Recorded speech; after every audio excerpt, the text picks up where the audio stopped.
what we're talking about here is livestock which are playing a kind of multifunctional role in the landscape. And I think we need to recognise that for them to play that multifunctional role in a really positive way will require, pretty significant changes to the way farming is operated today in a lot of instances. That was Robert Barbour. You'll be hearing more from him today. Welcome to the Agricology podcast. I'm Matt Smee. And I'm Janie Coldbeck. Across this season, we're exploring the ideas and practices around optimising carrying capacity for livestock. We'll be in conversation with farmers, advisors, vets and academics as we explore what optimal carrying capacity means to them and how this concept can be supported on farms to help the animal, the environment and the farmer.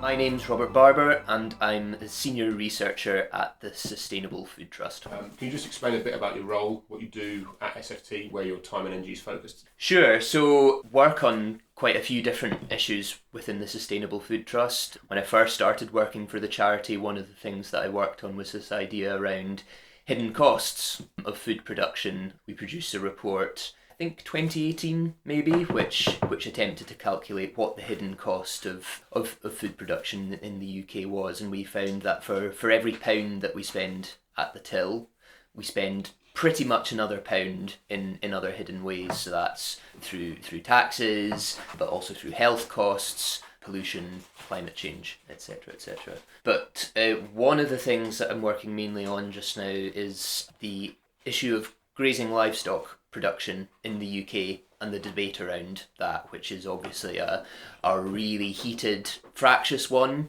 just now that a lot of people get very passionate about. And what we're hoping to do is really try and show that while there are obviously a huge number of issues with the way that grazing livestock are produced today, as there are a huge number of issues with really all parts of the food system today, we need to tackle those issues. But if we do so, grazing livestock, when they're reared appropriately, have a really, really positive role to play within the food system, and that includes within the UK. So that's an issue we're working on just now. We are planning to produce a report on this, looking at some of the key issues in that debate. Fantastic. Have you got a family farming background? Could you just sort of give us an overview of that? Yeah, so family have a farm in Highland Perthshire, just north of the town of Pitlochry. The Mains of Fincastle, which is a hill farm, really goes up to above 1,000 feet above sea level, just over 500 hectares. A hill beef and sheep farm, though we also produce timber as well.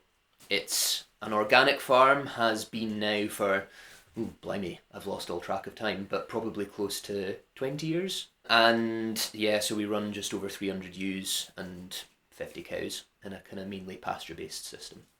We're exploring this idea of what is optimal carrying capacity, when we're asking everyone what their perception of that is. It's an interesting question. Maybe give a bit of a sort of, I don't know if it's an obfuscating answer. That's a weird word, I don't know where that came from. But a bit of a sort of, maybe to start from like a sort of, broader perspective. I mean, optimal carrying capacity will depend, obviously. It'll depend on the capacity of your land. It'll depend on the capacity of the farmer and on their objectives as well. So, what optimal carrying capacity might look like from the perspective of biodiversity might be different to what it looks like from a farm profitability perspective. So I think that's important to recognise. But equally, we should obviously be very careful that we don't fall into the trap of just focusing on one issue or variable, which is what has been happening for a long time in the food system and in farming when it comes to, maximising productivity was the key aim for such a long time, for completely understandable reasons post-war, feeding a hungry population. But we've seen the outcomes of that in terms of massive harm to the environment, animal welfare, all the rest of it. I think today there's a bit of a sort of single focus thing as well around, carbon tunnel vision sometimes. So do need to be thinking about optimal carrying capacity in the round, or sustainability in the round, I suppose. And then I guess we need to think about carrying capacity at different scales as well. So think about the farm scale, obviously, but there's the sort of landscape scale, regional scale. Even the international scale is particularly relevant when you're thinking about things like greenhouse gas emissions, or you're thinking about a growing global population, global food trade. All these sorts of things are very relevant, even to what optimal carrying capacity might look like on an individual farm, potentially. So I guess that's all important. But maybe to more answer your question, so thinking about it from like our farm's perspective at home, what kind of determines optimal carrying capacity? We are running a system which has very low levels of inputs. So I guess what determines our carrying capacity is what the land can, I guess, naturally support, in inverted commas. And that is based on using forage legumes in our pastures to provide nitrogen. It also kind of depends on how we manage our grazing. So we do have a rotational grazing system. We don't mob graze for a few different reasons, but we do have a rotational grazing system, and having the right breeds of livestock as well, animals that can grow well off grass with low levels of bought in feed. I guess one of the limits to what our sort of natural or what our carrying capacity is around early season grass growth. We're high up in the Scottish Highlands, 1,000 feet or above, and so grass growth in the spring is definitely a limiting factor, particularly in hard years. It's not until well into May sometimes that the grass is properly growing. So that is definitely a limiting factor for us at home. The positive role that grazing livestock can have on the sort of in the food system and on the land. What are the benefits that we can see properly managed ruminants? What can they do to the food system? What role can they play in the food system? And what can they do to the environment as well? Sure. So, I mean, talking here from a UK perspective, obviously different parts of the world, different issues will have greater or lesser importance. So, in parts of the global south, from a livelihood perspective, grazing livestock are absolutely fundamental in lots of different ways.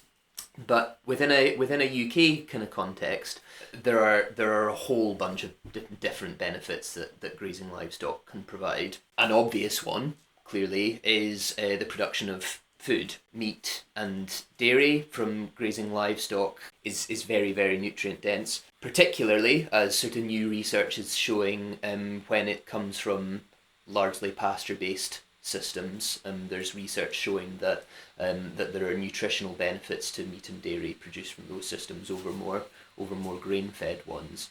And I think critically, when we're talking about animals fed largely on forage-based diets, that's a provision of nutrient-dense food that comes from a grassland resource that humans can't or don't want to eat. So it's a supply of food that is really complementary to the supply of food that we get from croplands. I think you've got to sort of place that in opposition to some more intensive forms of livestock production, which may look as if they are more efficient from the kind of the outside, but when you look at their reliance on potentially human edible foods, there's a lot of issues there in terms of food feed competition, which I think is going to become a kind of growing issue as the human population continues to grow, as the impacts of climate change continue to bite, and we're seeing crop yields are forecast to be down in the UK by I think around 10% this year due to the extreme weather. And as extreme weather kind of bites in other parts of the world as well, our ability to import crops for both human consumption but for livestock feed might be increasingly impacted as well. So I think if we're going to be producing livestock, we need to think about how we do that in a way that doesn't overly compete with what is really quite a finite arable resource and an increasingly degraded arable resource as well. And grazing livestock have a key role to play there. I think it's important to recognise as well that it's quite a substantial amount of nutrition as well. Sometimes a criticism is made of grazing livestock that They take up all this land and they produce a tiny number of calories. I think the figure that you sometimes see is that animals fed on grass only produce 1% of the world's protein. And that's a bit of a misleading figure because I think it refers only to those animals which are fed 100% on grass, and that's a pretty small percentage of the total sort of ruminant population in the world. But if you are looking at the supply of protein that we can get from grass, it's a really significant figure. A paper which myself and my late boss Richard Young and Mike Wilkinson, a professor from Nottingham Uni, that we carried out, found that at present grasslands in the UK produce over 20 grams of protein per person per day. So that's, going on for a third of our daily protein requirements. And it's not just protein, there's lots of other key micronutrients which meat and dairy can provide as well.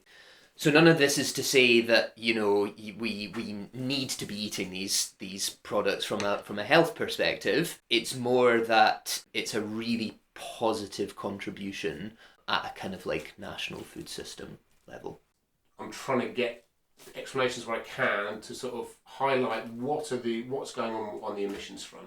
Looking at the emissions factors related to livestock, where does the problem lie? I think is the start point. I struggle at times. You read one paper, it says one thing, you hear another commentator saying that the exact opposite. It's really difficult to know, and livestock producers are sort of banging their heads against the wall a bit. So I'd like to go sort of right back to this kind of the impact that livestock are having on climate change and understanding where the emission factor issues lie and where are they starting at.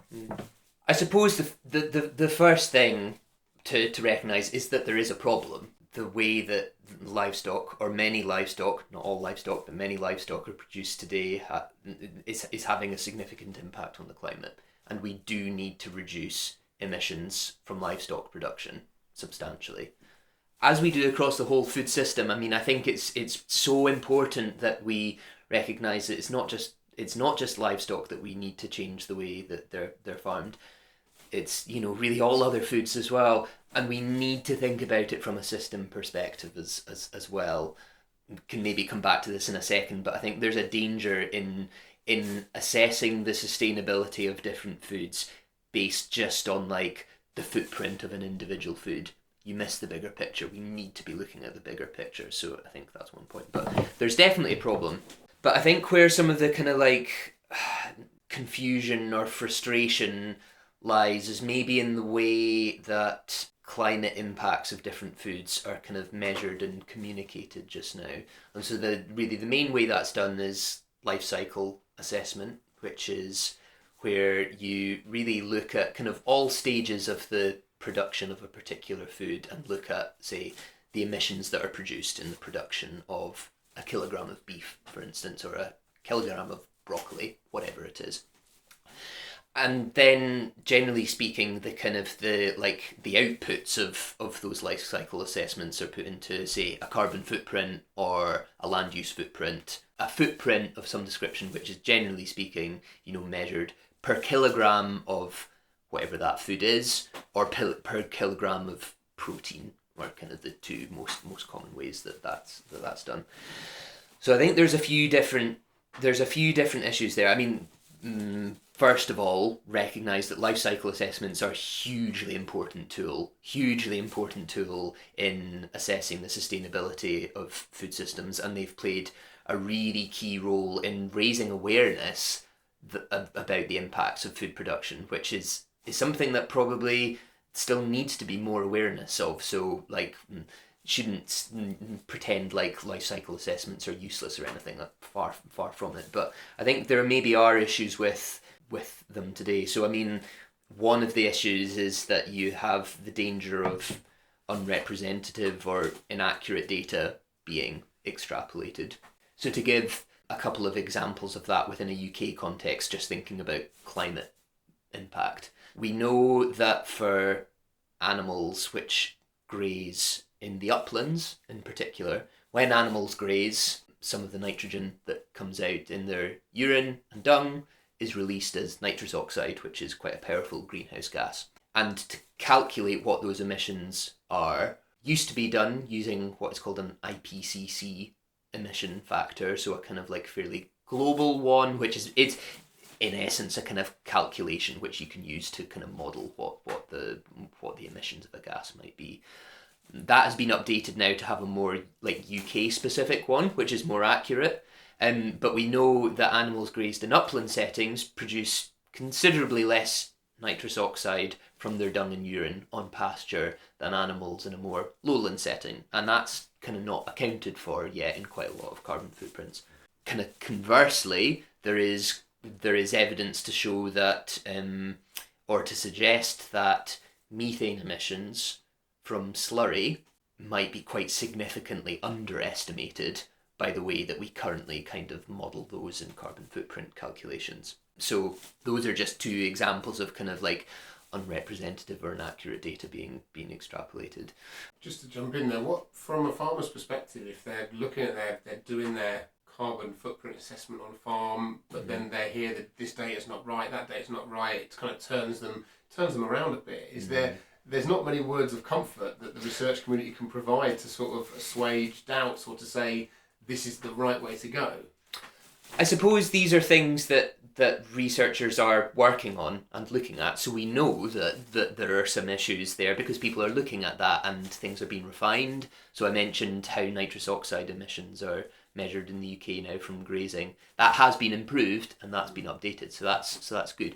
So I think there is quite a lot of accuracy in the measurement there, but there are uncertainties for sure, and that's a challenge that we need to keep working on. I think it's a challenge when it comes to sequestration as well. So the kind of, I suppose, the flip side to the emissions is, to what extent can farms actually pull carbon from the atmosphere and sequester it either in soils or hedgerows or trees on farm.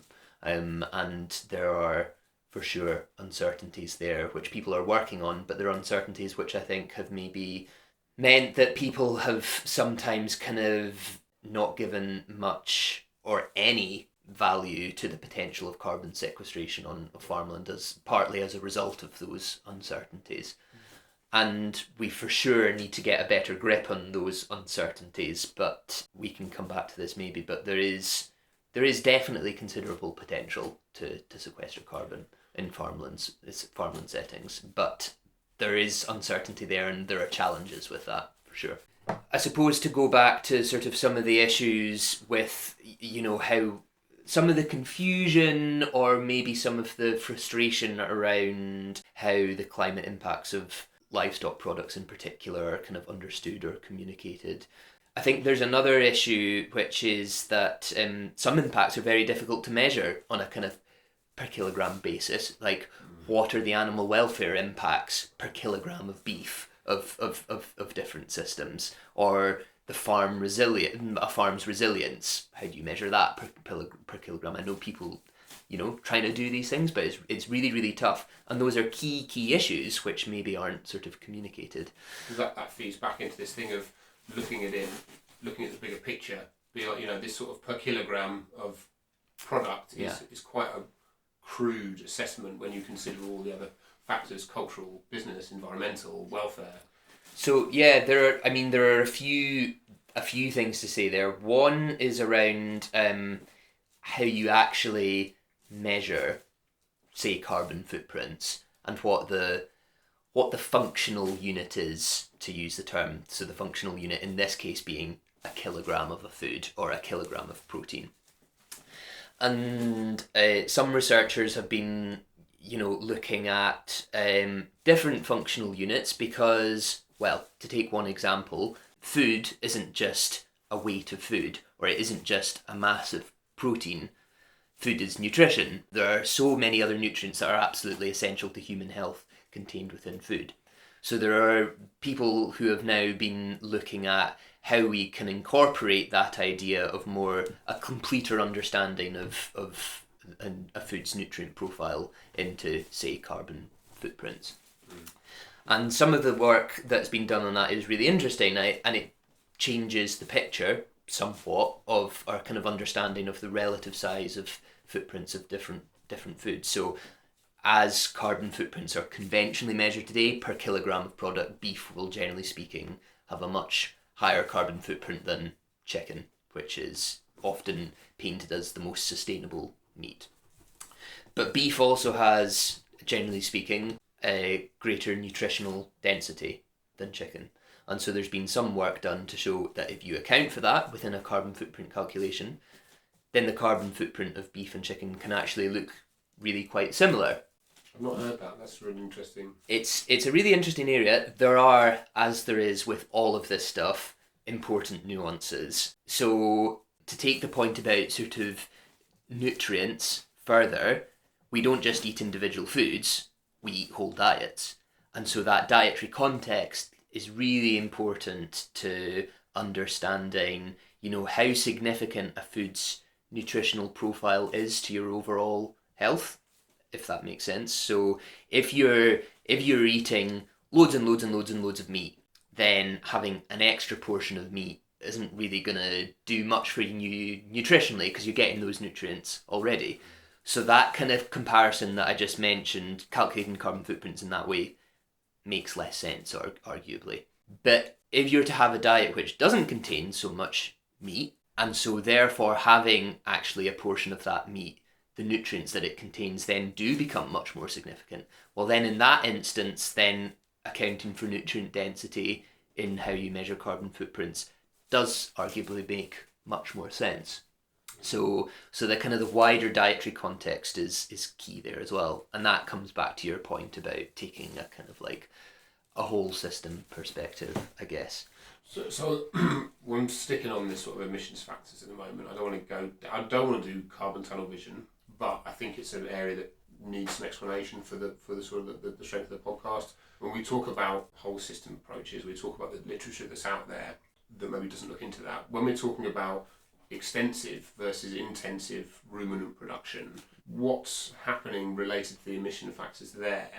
Because one corner will say, I've heard it said that per kilogram of beef, the feedlot system is very, very good, but obviously the pasture-fed extensive grazing systems is much, much better. So you're getting very conflicting advice on both scenarios there.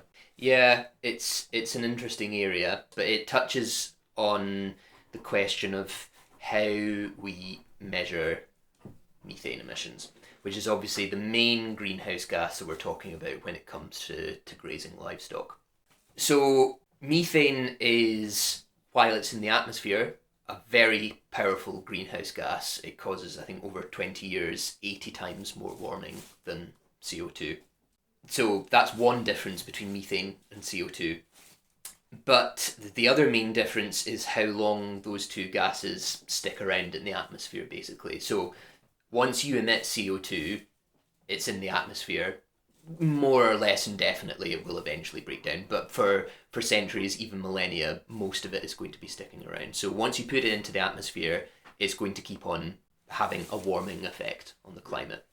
And what that means is that if you're continuing to emit CO2, the level of CO2 is going to keep on building in the atmosphere. And so warming is going to keep on going up if you're emitting any level of CO2 at all. With methane, it's this really powerful gas, but it sticks around for an average of 20 years, and there's like complexity here around half-life and stuff. But anyway, understand it as, sticking around for a dozen years in the atmosphere. And it then breaks down. And so what that means is when you emit methane, you get this sudden big kind of warming pulse. But if you don't emit any more methane, most of that warming effect kind of disappears. If you are emitting methane at a steady level, so you've got a herd of cows, the numbers don't change, nothing changes how you're managing them, they're going to keep on producing the same level of methane emissions.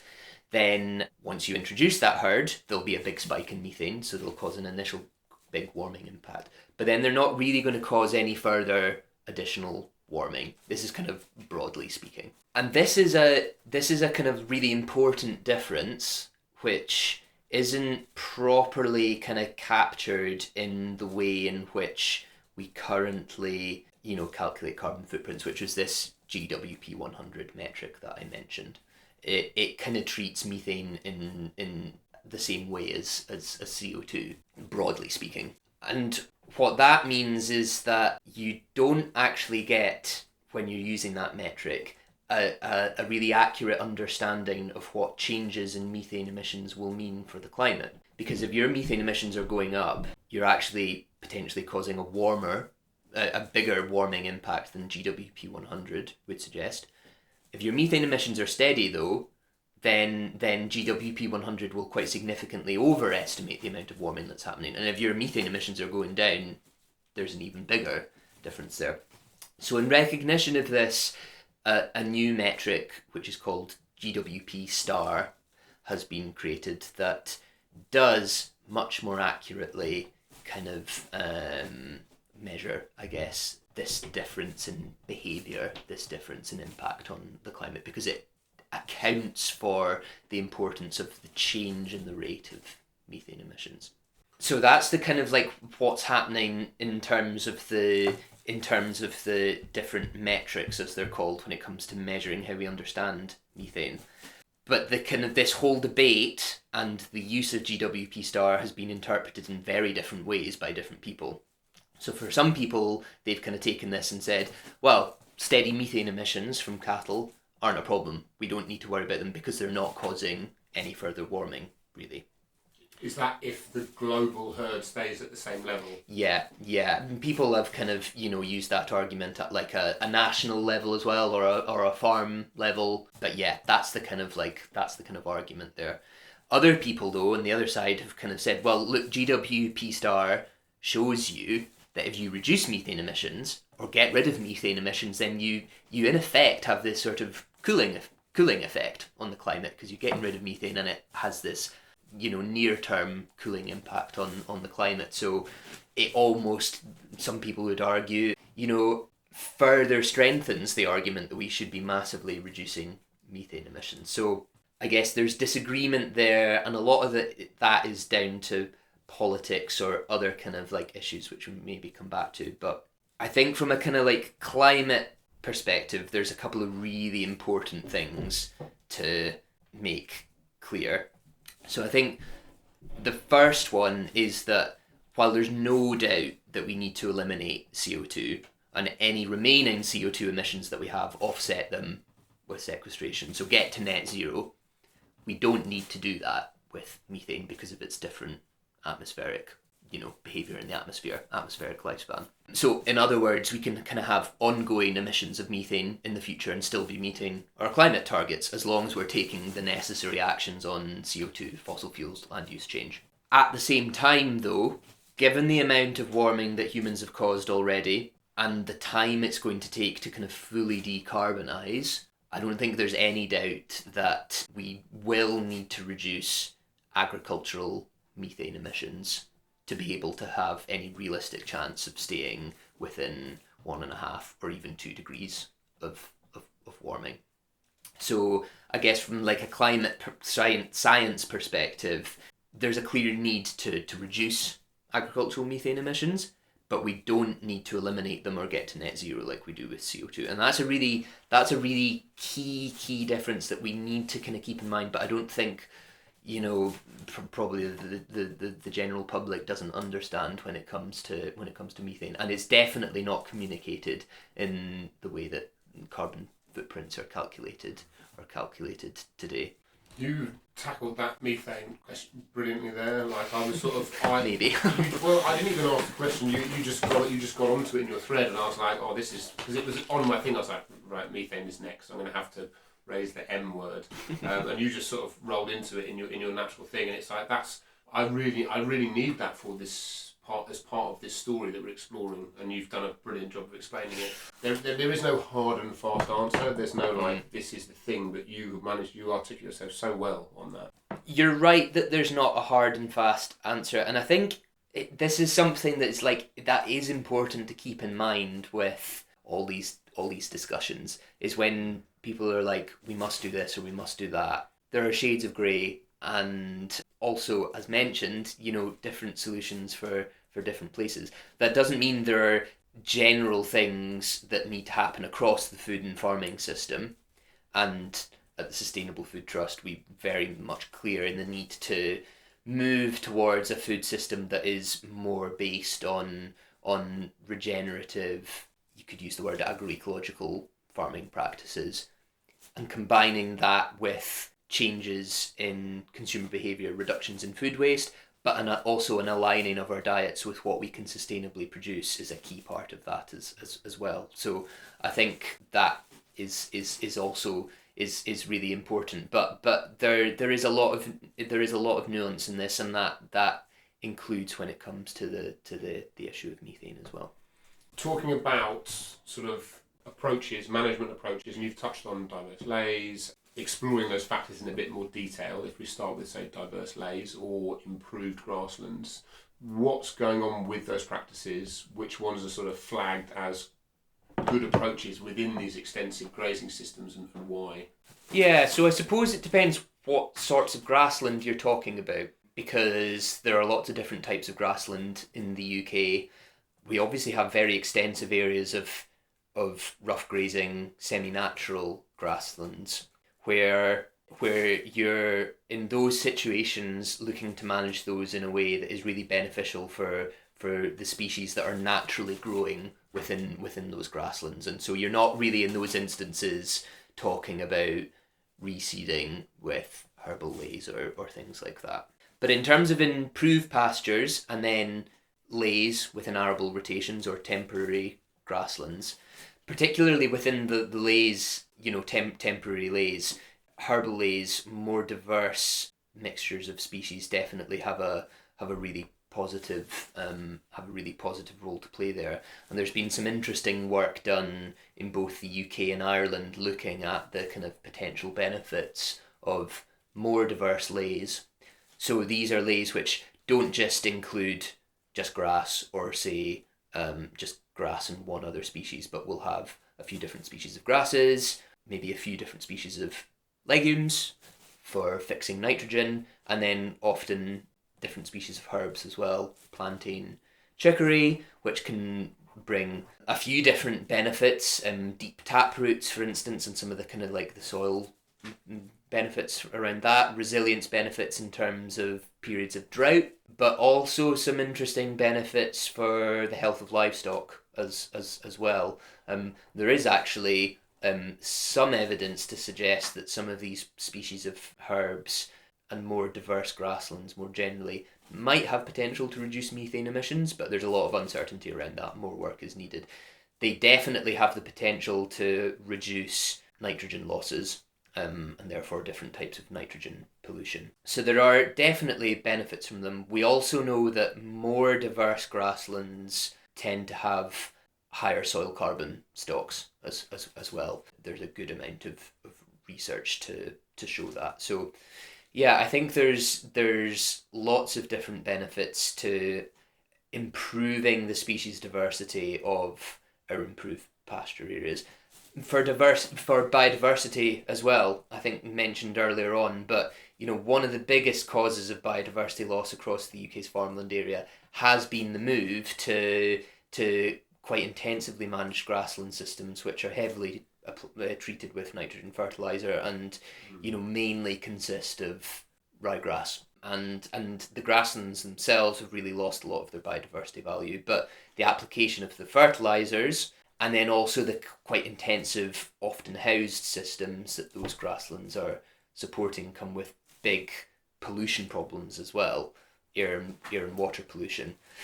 So by moving to an approach to grassland management that is based on more diverse pastures and critically is obtaining the necessary nitrogen mostly or even totally from those forage legumes, that brings benefits in terms of on-farm, kind of in-field biodiversity, so more pollinators.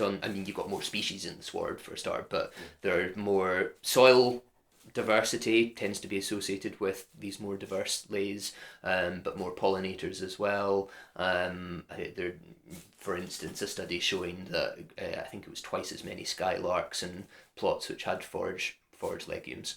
So there's the on-farm kind of biodiversity benefits.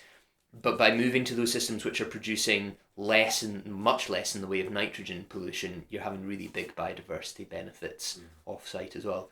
Though sadly, it can take a bit of time for habitats which have already been polluted with nitrogen to recover. So it's not a quick fix always there, but we need to at least start making those kind of changes, because I can never remember the figures, but it's the vast majority of nitrogen sensitive habitats in England, and most of them in Wales as well, I think, are exceeding their kind of like nitrogen limits. And within, just on that single line issue, looking at removing or adjusting nitrogen inputs onto these heavily managed grasslands, would that be one of the key approaches to turning that issue backwards?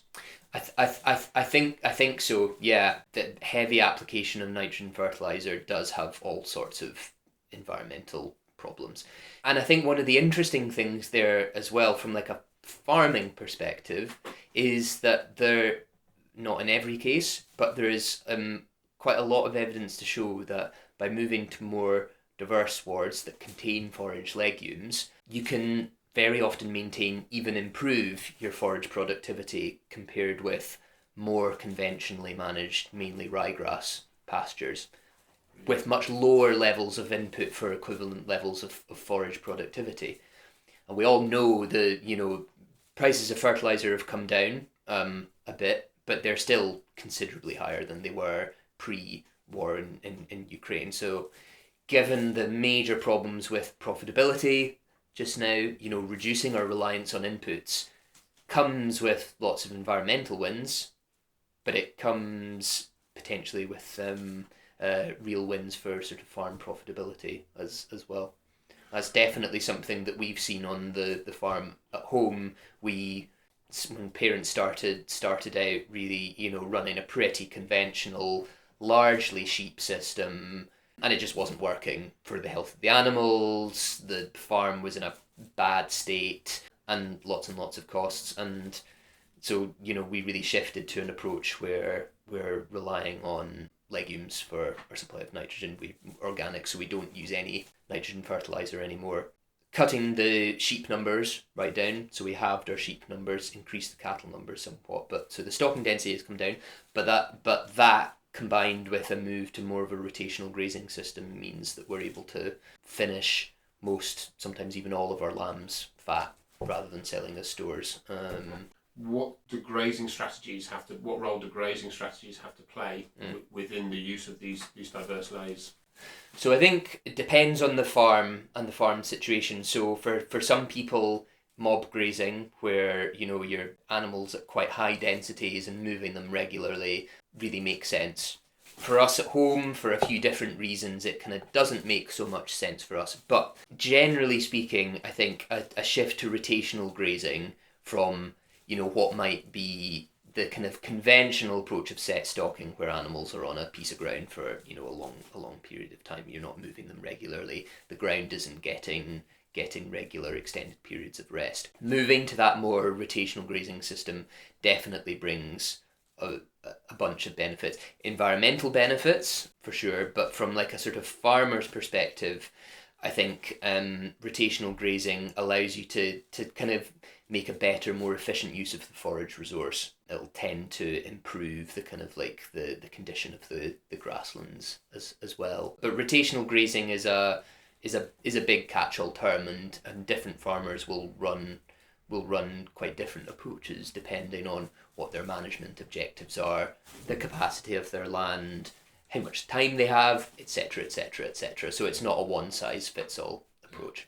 Some forms of rotational grazing can actually allow you to increase the stocking rate of your farm without increasing your reliance on inputs. And there's different bits of work and farm experience that has shown that.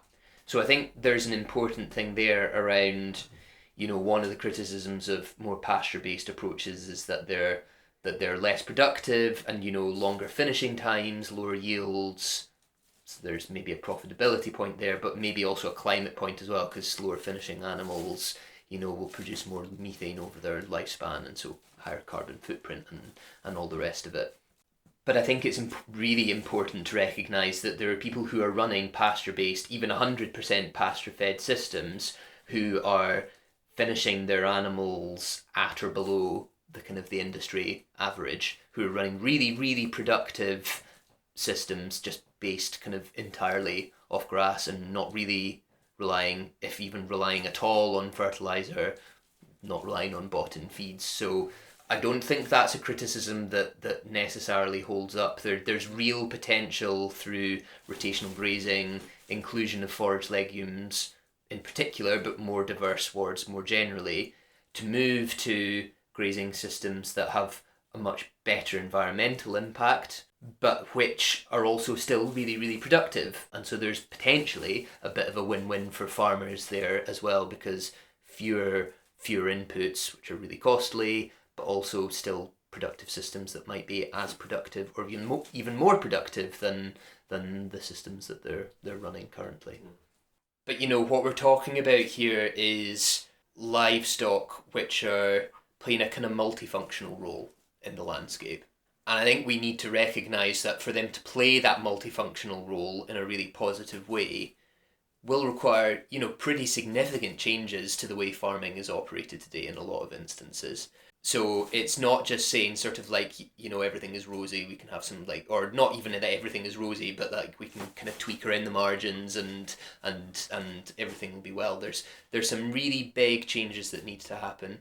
And I think aligned to that, it's not just farmers who need to change. They can't do that by themselves, obviously, because of the economic pressure that so many farmers are under.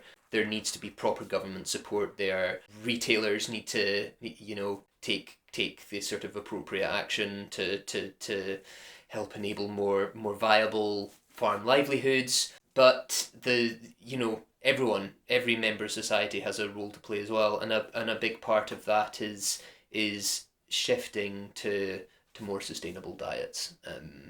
That, I guess, to go back to the kind of the question of this podcast, diets which are aligned to the optimal carrying capacity of the landscape, and our diets aren't aligned to that optimal carrying capacity today. So we need to make that shift.